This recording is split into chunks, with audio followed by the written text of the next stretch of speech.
a Jesus Cristo. E, para tanto, eu quero convidar vocês a que abram, acessem as suas Bíblias em Atos, livro de Atos, livro que escreveu Lucas, capítulo 20.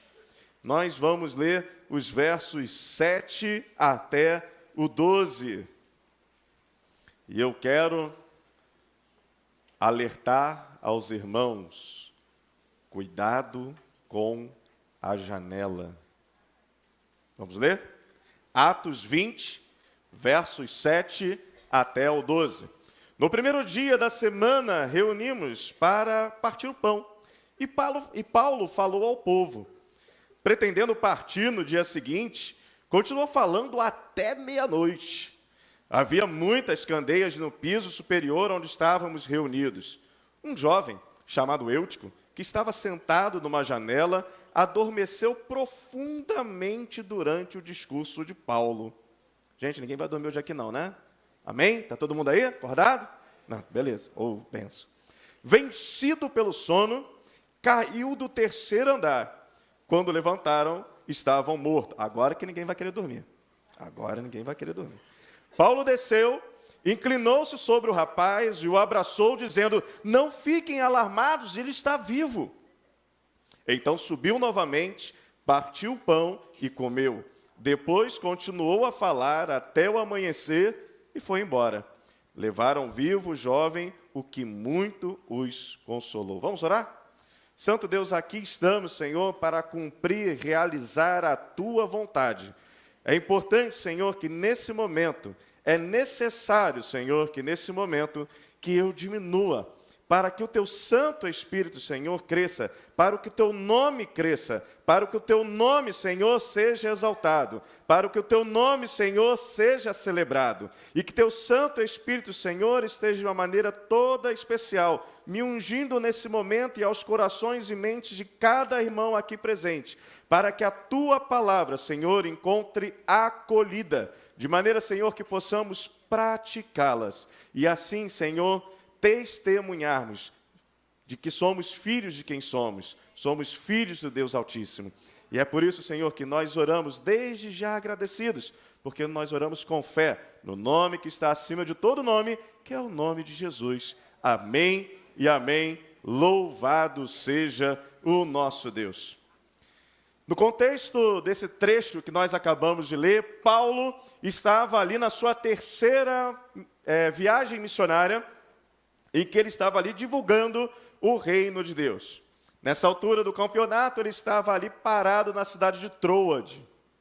E ali parou, se encontrou com a igreja daquela localidade e passou então a prestar um relatório e a pregar para os irmãos daquela localidade ali. Há de convir que o mensageiro se empolgou, né? Afinal de contas, nós temos um relato aqui que ele estava pregando e já era meia-noite, ou seja, são 7h05. Eu tenho aí quase umas 5 horas de mensagem hoje para entregar aos irmãos, combinado? Gente, eu vi uns corajosos falando amém. É isso mesmo? Estou brincando, meus irmãos, eu não vou fazer isso com vocês, não. Mas eu acho interessante esse momento aqui, porque é um momento muito comum da gente ver nas nossas igrejas.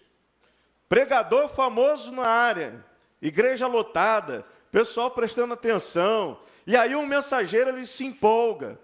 Paulo ele resolve se prolongar muito, ele vai até meia-noite, e aí tem esse rapaz que resolve sentar lá no último banco da galeria.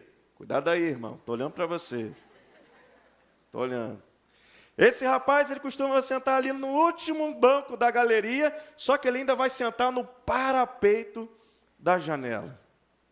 E aí, meus irmãos, essa situação, apesar de parecer assim tão distante, afinal de contas essa história aqui tem quase 2000 anos de idade, ela parece se repetir muito nas igrejas de hoje em dia. Espero que com nenhum de vocês 4 aí que estão no último banco da galeria, perto da janela, que graças a Deus tem grade também, então estamos todos salvos pela grade, ao menos, né? Mas hoje eu gostaria então de fazer, a partir desse relato aqui, alguns questionamentos com os irmãos e algumas considerações.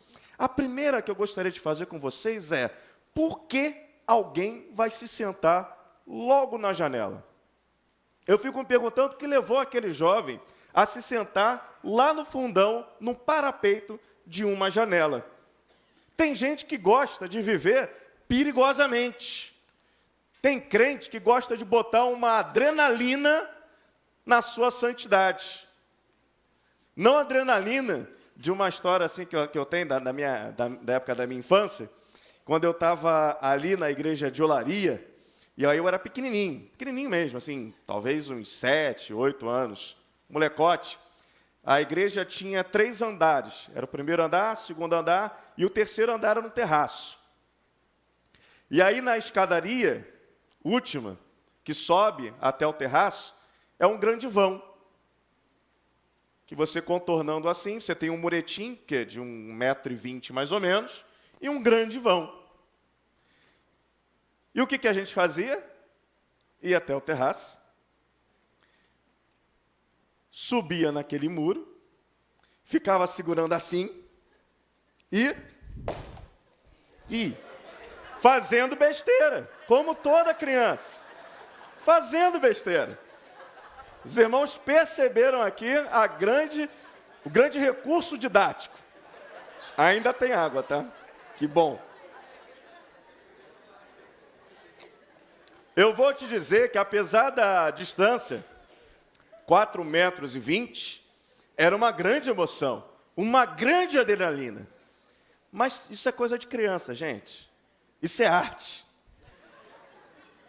Porque tem crente que faz coisa pior. Tem crente que se liberta de vícios, como bebida, de vícios, como cigarro, de vícios, como drogas até, que diz que toma de maneira recreativa. Mas aí, o que acontece? Na sexta-feira, ele vai para o happy hour, com o pessoal do trabalho, que está todo mundo bebendo. É o casal de namorados que está ali. Obrigado, meu irmão. Valeu.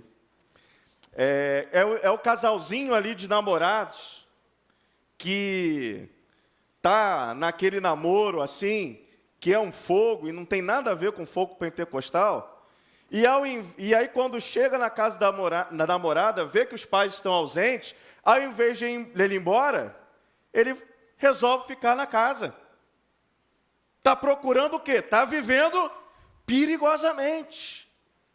Tem crente que fica querendo viver perigosamente. Meus irmãos, a gente tem que tomar um cuidado dos lugares que a gente frequenta. A palavra de Deus nos alerta a respeito do sentar na roda dos escarnecedores. Obrigado pelo reforço. Aí, multiplicação da água. A Bíblia nos fala do cuidado e do zelo que nós temos que ter. E eu vou te dizer que, de fato, eu entendo 2 coisas. Primeiro, que quem tem uma vocação não pode ficar se preocupando muito com a sua reputação. Ok? Quem tem uma vocação não precisa se preocupar muito com a sua reputação. Sabe por quê?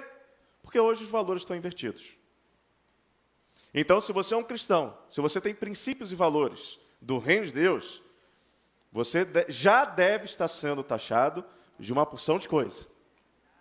E glória a Deus por isso. Não se envergonhem, como diz Pedro. Assim, vocês devem se envergonhar por roubar, por matar, por qualquer coisa. Mas não se envergonhem pelo nome cristão. E quando a gente olha para isso, eu penso em Jesus e no seu primo, João Batista.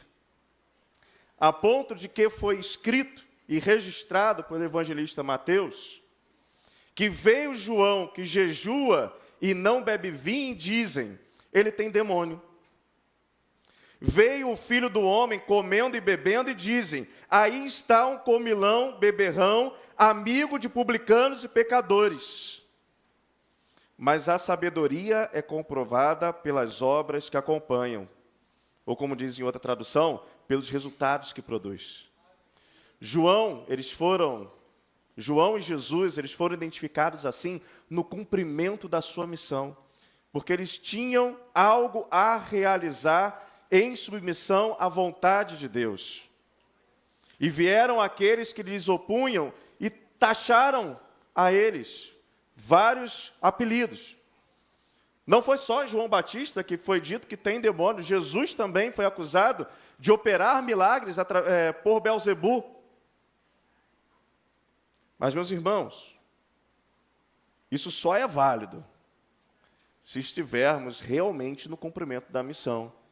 E mesmo no cumprimento da missão, nós precisamos ser prudentes. Prudentes como uma pomba simples, simples como uma pomba e prudentes como uma serpente. Eu achei fantástico uma vez, num trabalho de evangelismo aqui, de divulgação, na verdade, de um evento que ia ter na igreja, a cantata que a gente teve agora há pouco, se eu não me engano, Experiência com Deus, a gente saiu para poder distribuir folhetos. E nós temos um irmão que teve problemas de vício. Graças a Deus, limpo já há mais de um ano. E aí a gente fez aquela distribuição. Você vai por ali, você vai por aqui, você vai por ali, você vai por aqui. E aí ele foi designado para poder ir para determinado lugar. Ele falou assim, pastor, eu preferia não ir para lá. Eu falei, já entendi tudo, beleza, você vai em direção ao Carioca Shopping, pronto. Vai lá e está tranquilo. Né? Por quê? Prudência. Não podemos nos arriscar. Nós sabemos quais são as nossas falhas e precisamos ter esse cuidado. E aí talvez aquele Eutico, ele tenha sentado na janela por viver a sua vida perigosamente. Por isso, cuidado com a janela. Mas também há aqueles que são famosos crente Raimundo. Né? Aí, já está ligado, Marquinhos. Um pé na igreja e um pé no mundo. É aquele camarada que é o agente secreto. Gente, tem uma pergunta que eu acho maravilhosa. Que são as mesmas palavras, mas dependendo do tom, você consegue saber se você está agradando ou não ao Senhor. É aquela pergunta assim, você é crente? Essa tu sabe que tu tá zoado, né? Tu tá aí, ó. Tu é qualquer um. Aí quando vem aquela pergunta assim, nossa, você é crente? Que você surpreende a pessoa, né? Você é crente? Até com aquele sorrisão, né? Tipo assim, nossa, eu tinha uma ideia que crente era chato, que crente era não sei o que, quando a gente foi para Tiradentes, lembra? A gente foi para Tiradentes e tinha um casal lá, a gente foi para Tiradentes no pior momento. Gente, por favor, não vão para Minas Gerais, nas cidades dos interiores, na época de Quaresma. Eu, como não sou católico, não sabia disso. Então, assim, não dá para fazer nada. A gente fez essa viagem nas unhas, né? Para poder conseguir fazer passeios. Foi um agente lá da agência de viagens, que ele era carioca, ele ficou com a pena da gente, e ele levou a gente para os lugares lá para a gente poder conhecer. Mas a gente criou um relacionamento com um casal lá, no café da manhã, a gente conversava e tal, não sei o quê, bababá, a gente conversava sobre vários assuntos, e aí, claro, né, relacionamentos discipuladores. Chega um momento que você vai levando a conversa para Jesus, né? E o cara perguntou, nossa, vocês são crentes? Falei, nossa, vocês nem parecem, porque vocês são legais. Eu não sei se eu sabia se eu ficava feliz ou se eu ficava triste com aquela palavra. Mas é uma realidade. E o crente Raimundo, na verdade, é aquele crente em que o tom da pergunta é diferente. Tipo, você é crente? Você está aqui junto com a gente? Porque o cara que vai sentar ali na janela é aquele cara que, de repente, ele quer ficar bem com todo mundo. Ele não quer ser diferente. O problema é que, para você ficar bem com todo mundo, você vai ter que assumir o quê? Os princípios e os valores desse mundo. e abandonar os princípios e valores do reino de Deus. E a palavra de Deus diz o quê? Não vos conformeis com esse mundo, mas transformem-se pela renovação de suas mentes, para que sejam capazes de experimentar e comprovar a boa, perfeita e agradável vontade de Deus.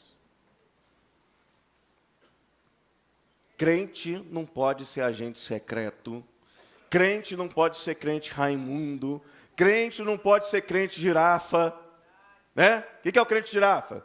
Corpo na igreja, cabeça no mundo. Uma variante do Raimundo. Os Raimundos devem ter reclamado, né?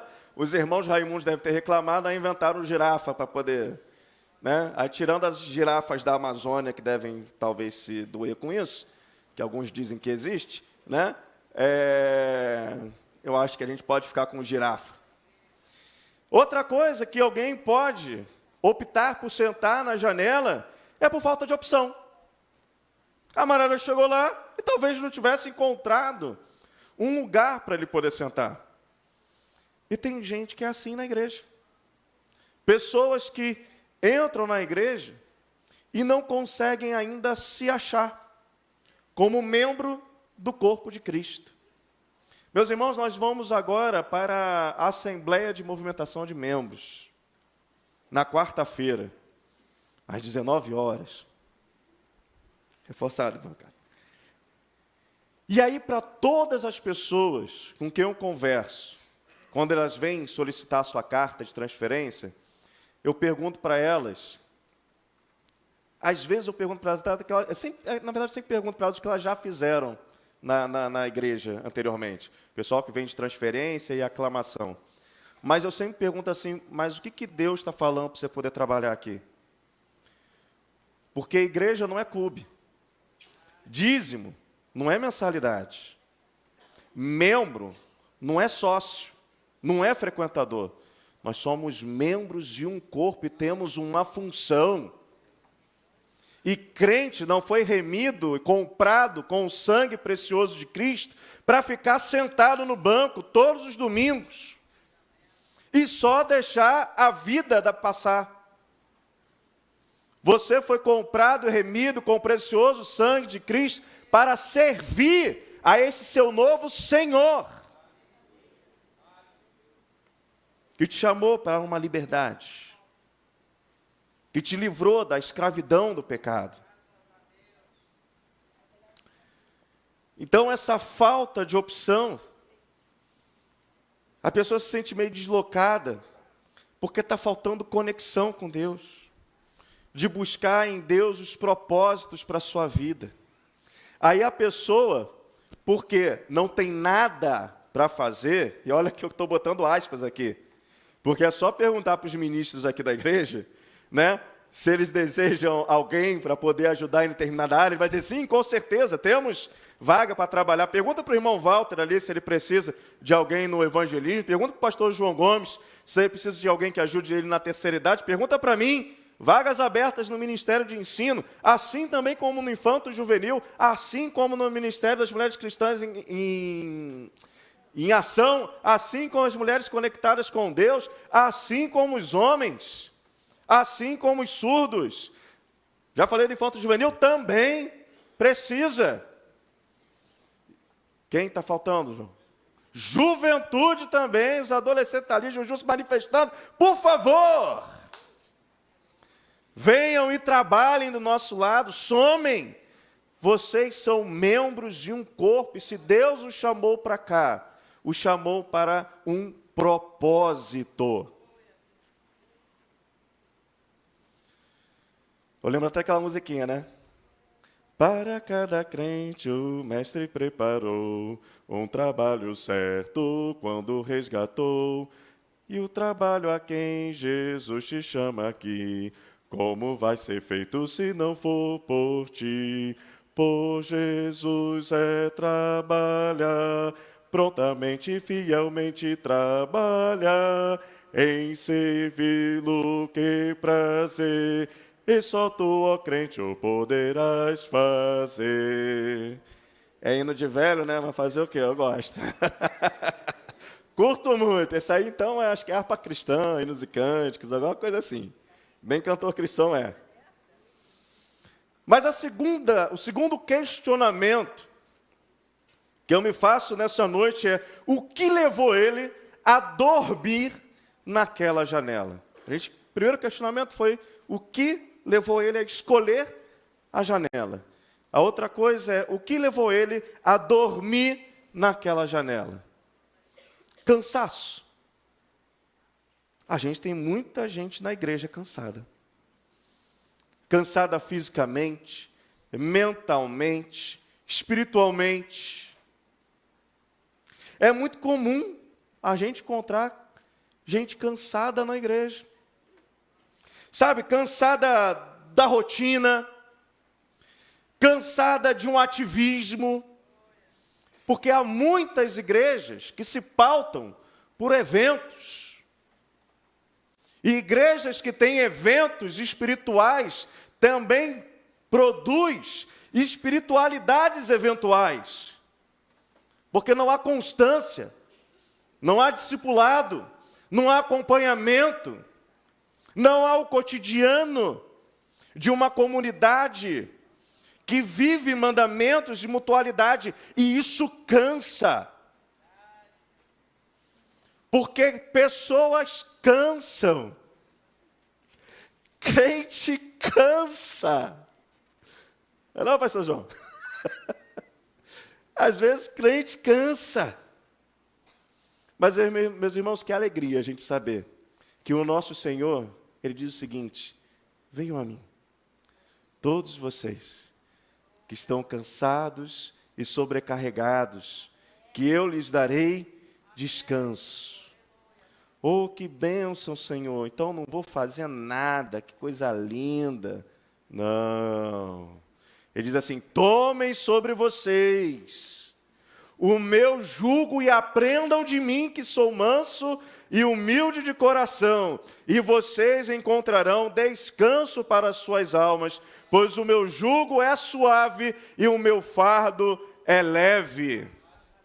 Da mesma forma que há aqueles que não fazem nada, há aqueles que fazem muito, mas também sem o direcionamento do Senhor, e por estarem se propondo a fazer algo que o Senhor não lhes conferiu a mão, e isso trará cansaço.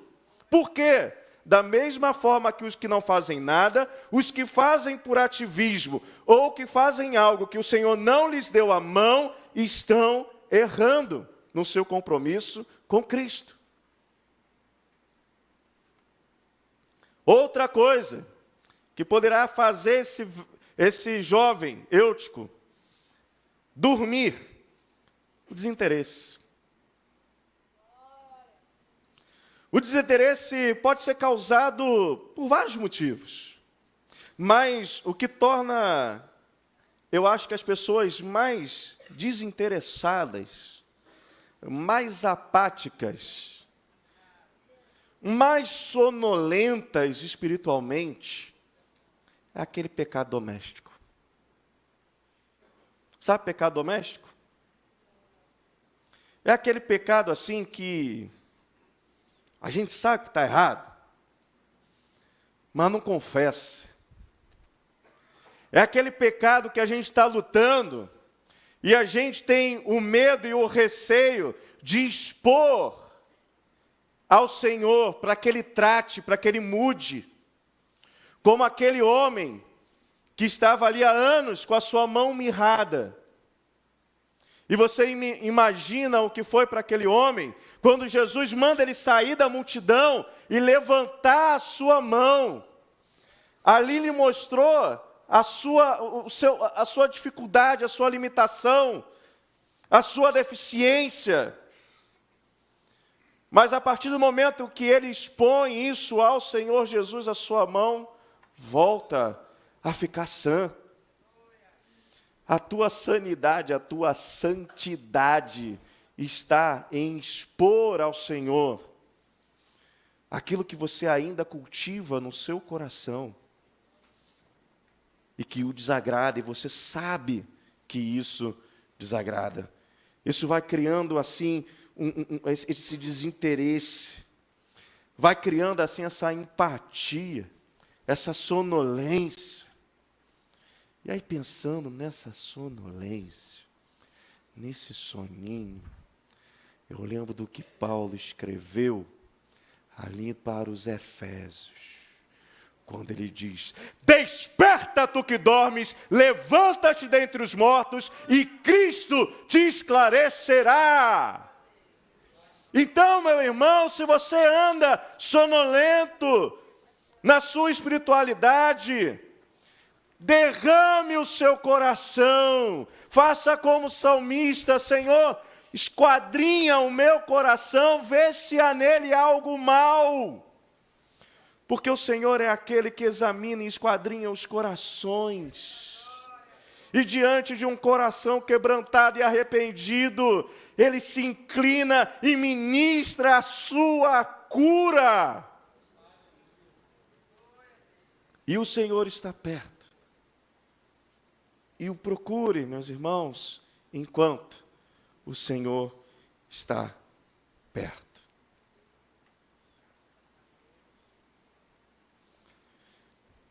E chegou o momento, meus caros, que, no nosso texto, o Eutico caiu. Tudo igual da dinâmica ali. E aí, quando a gente pensa nesse irmão que caiu, a gente, já que a gente está trabalhando hoje, de certa forma, com alegorias, o nosso irmão que caiu com pecado, o nosso irmão que veio para a gente confessar o pecado, para poder pedir a nós ajuda, porque sim, nessa questão de pedirmos ajuda ao Senhor, Ele pode mandar irmãos e irmãs para nos ajudarem a vencer aquele nosso pecado. E aí acontece aquele bafafá, acontece aquele frenesi. Ai, meu Deus, o irmão caiu. Aí já vem um irmãozinho, puxa o WhatsApp. Vou botar aqui todos os meus grupos, contar a fofoca. Ou não, desculpa, pedir oração pelo irmão.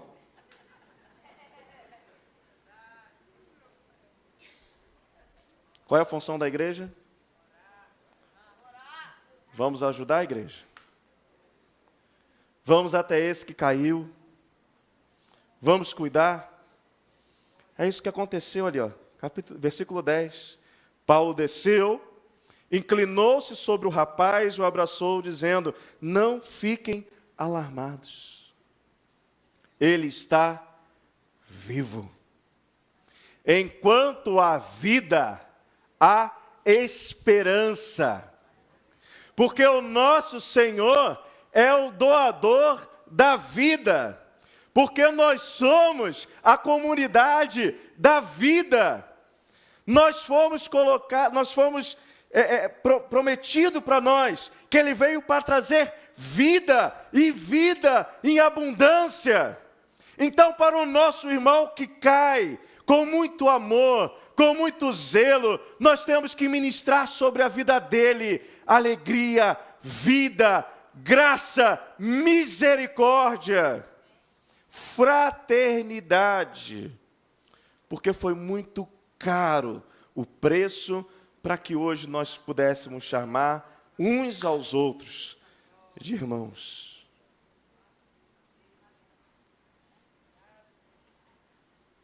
E eu quero concluir lendo o versículo 12.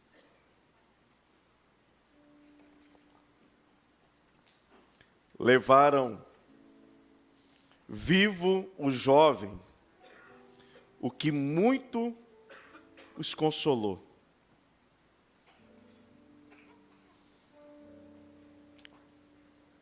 Esse momento em que a vida volta, em que a igreja, nesse alinhamento com Deus, promove vida, é o consolo, é o incentivo, é o gás, para que cada dia mais a gente com alegria sirva ao Senhor, cumpre propósitos, cumpra a nossa missão. E aí, meu irmão e minha irmã, todos aqui que estão presentes, eu gostaria de fazer algumas últimas considerações que é para cada um de nós hoje. Eu quero perguntar onde você está hoje. Será que você está do lado de fora? Olha, se você está do lado de fora, entra. Tenha um compromisso com Jesus. Assuma um compromisso com Jesus. Será que você está na janela? Se você está na janela, a minha palavra para você é: sai daí. Queira viver. Saia já desse lugar que não é teu.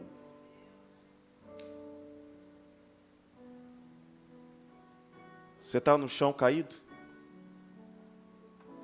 O seu lugar hoje que você se encontra é no chão caído. Meus irmãos, meu caro, minha cara, você que se encontra nessa posição, como igreja de Jesus, nós queremos caminhar contigo. Queremos te ajudar. Queremos ministrar vida, graça, misericórdia sobre a tua vida. Conte conosco. E se você, porventura, tem conhecimento de um irmão seu que está caído, faça como Paulo. Vá ao encontro. Abrace bem apertado. Proteja esse irmão. E ministre sobre ele vida, graça, misericórdia da parte de Deus. Eu gostaria que